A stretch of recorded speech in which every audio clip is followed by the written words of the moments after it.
Even though I'm a priest and live alone in my rectory, God has blessed me with a lot of married friends who have their own children and dogs and puppies and babies that I get to go hang out with and spend time with. So I get to learn quite a bit about family life, even as a priest. And one of my friends has a 2.5-year-old named Hannah. And Hannah walks into the kitchen. Her mother's standing in the middle of the kitchen and says, "What can I get you, Hannah?" And she goes, "I want a cookie." Well, she calls cookies Reese's and candy. Any candy is a cookie. She doesn't really know what a real cookie is. "I want juice," or "I want cheese." These are the three, that's it. That's all she asks for. And her mother's standing there with the entire kitchen at her disposal saying, "What can I get for you?"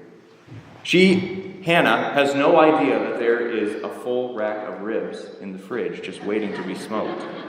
She has no idea that there's red and white wines in the cupboard. And she has no idea that there's a bowl full of rich, juicy fruit on the counter.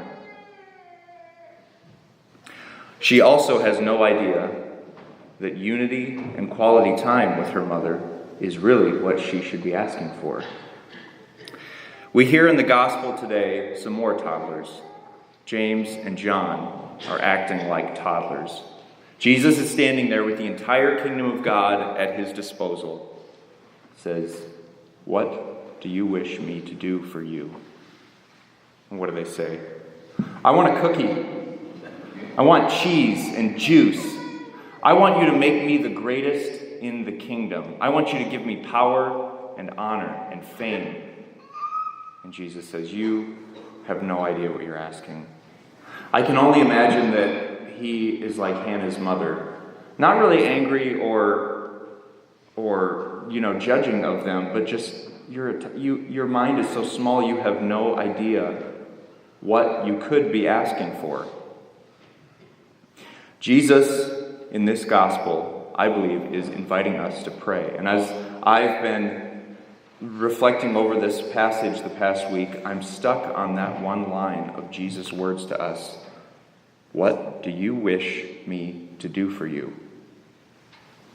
I wish you to give me what I need for today, Jesus.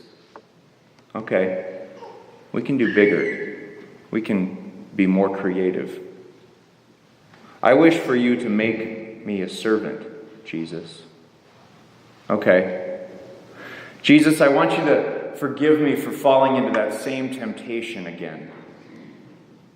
All right, even bigger. Jesus, I want you to take that desire away from me.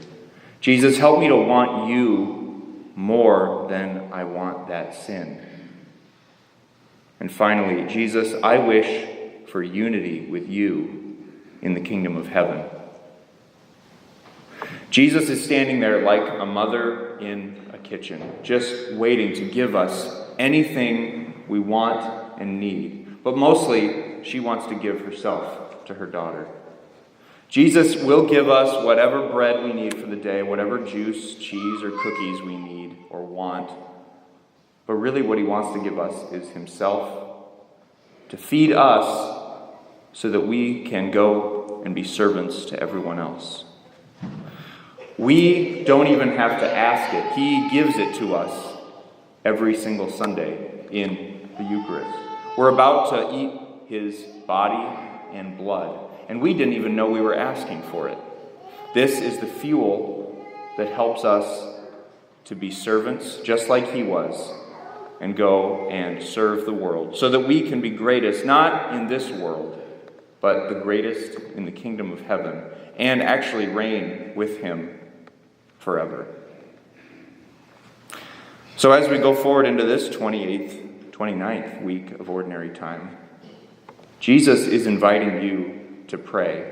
He's inviting you to pray bigger and think bigger.